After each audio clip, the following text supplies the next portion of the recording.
Hello there, welcome to episode 6 of Art Snaps. I'm Katie and thanks very much for joining me. In case you're a first-time listener, this podcast celebrates Swindon's amazing collection of modern British art. In each episode we've been looking at a selection of artworks based around a particular theme or time period. Art Snaps is part of a bigger venture to make the collection more accessible, and it's actually a result of a project being held at Swindon Museum and Art Gallery called Art on Tour, which began toward the end of 2019 with the aim of sharing more art with more people in more places.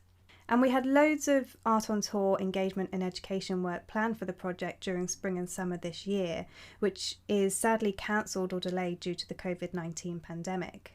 So this meant a huge amount of rethinking around how we can engage people with the collection, hence this podcast.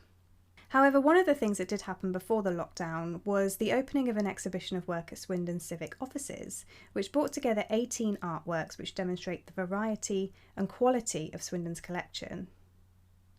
Of course, due to the lockdown, these aren't accessible at the moment, but today I want to show you a selection of artworks from the exhibition which I think really reflect the variety of subject matter and styles of the artworks on display. So we're going to talk about The Printer by Sylvia Gosse, Tower Bridge by Claude Barry, and Sounds and Silences by Jack Smith. And I've chosen these three works because I think they really kind of reflect three very, very different individual artistic visions, and which I feel we're just really, really lucky to have in Swindon's collection.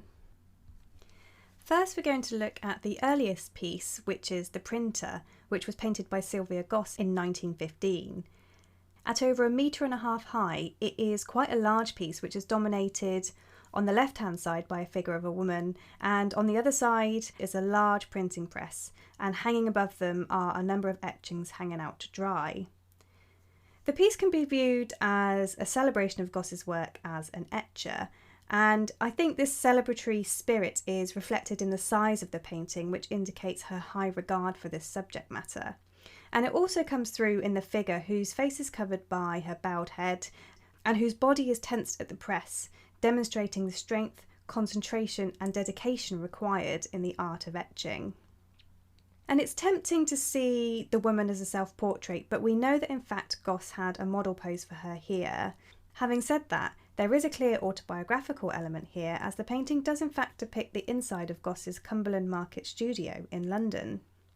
And Gosse was a very well-known and respected etcher at this time. In fact, she had trained under Walter Sickert, who was one of the most talented and popular artists working in early 20th century London. And Sickert had a lot of faith in Gosse's talent from quite early on and was a big supporter of her career. After she'd finished her studies at the prestigious Royal Academy, he offered to teach her etching at his school, which she actually wound up running with him. And it was a school which specifically specialised in etching and painting. And in this piece we not only see her respect for the printing process, but also her talent as a painter. The Printer is a great example of her style, which is realist in that it captures the work and leisure of everyday life, and it's also a great example of how she infused her work with great luminosity. She has a real way of handling paint to show light within a scene. And I've been having a closer look at some of her other paintings, and many of them present outdoor settings which are flooded with brilliant light. And she beautifully captures the way it hits different textures and the various shadows that are thrown onto a floor, object or person. Even in this indoor scene, we can see the way the light falls on the figure, illuminating her white shirt and apron, and best of all, drawing our eye to that exquisitely painted hand gripping the press. And this all serves to highlight her active body, which almost echoes the curve of the printing press, showing them as a synchronised team. The etchings on the line are also illuminated and cast dark shadows on the wall behind. Because of this, they have a greater presence in the scene than they might otherwise have. So in a way, this painting is a two-in-one, because we get not only a glimpse of her work as an etcher, but also a demonstration of Gosse's great talent as a painter. And it is significant for a woman to be celebrating her work on a large scale in this way, at a time when it was still quite difficult for women to find success as independent artists. Another really special painting on display at the Civic Offices is by Claude Barry, and it's called Tower Bridge, London, a Wartime Nocturne, and it was painted in 1940 during the Blitz.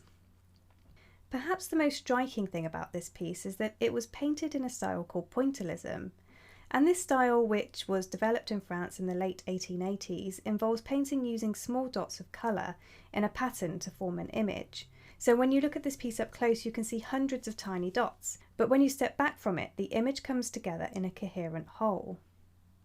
So in the sky, we see this great, dense expanse of fine dots in a variety of colours to represent the night sky with the searchlights piercing through it. And in the Thames, which reflects the lights and Tower Bridge and other features of the cityscape, he has used slightly looser, more fluid brushstrokes to represent the movement of the water.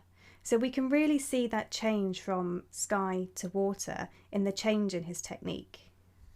Unfortunately, I don't have an image of a high enough quality to show you close up, but when it's eventually deemed safe for us to go back to normal, the painting will still be on display at the Civic Offices for you to see close up.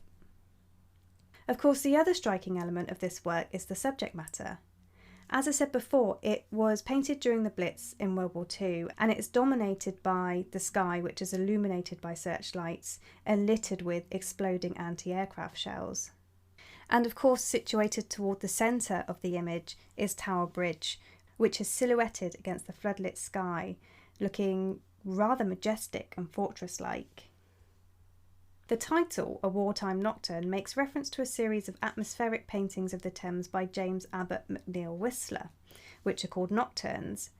Without a doubt, Barry has created an incredibly atmospheric nighttime image of London during the war, and the title intends to allude to that.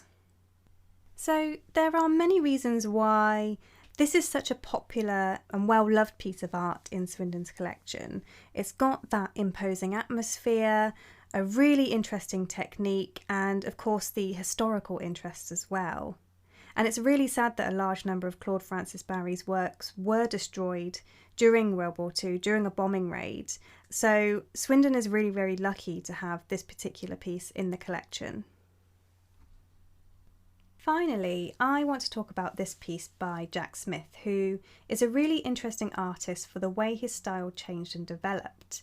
He actually began as a social realist artist who was part of a group called the Kitchen Sink School, and during that time his work generally depicted the dark, crowded interior scenes he was living in. But even early on, he quickly began to evolve his style and focus more and more on the formal elements of a scene, such as the way a shirt on a line catches the sunlight or the fractured shapes of a still life. By the 1980s, his work had completely transformed, and he was concentrating on representing the experience of sound through bright colours, angular, segmented compositions, and small shapes and symbols. And I think Smith summed up his intentions well when he wrote the following for London Magazine in 1965. Quote, "I think of my paintings as diagrams of an experience of sensation. The subject is very important. The sound of the subject, its noise or its silence, its intervals and its activity.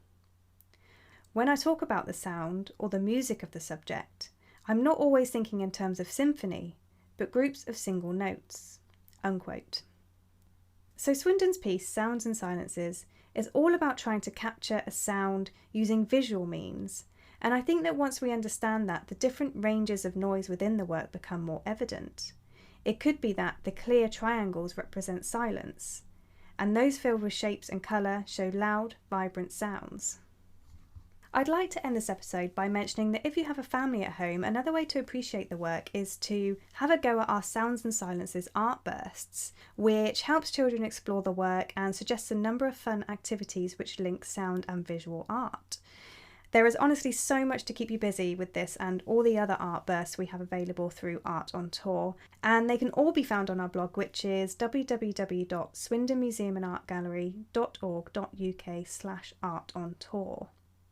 I'll also be adding a number of articles about artworks from the collection to the blog in the next few months, particularly artworks on show at the Civic Offices, which you might feel you're missing out on at the moment.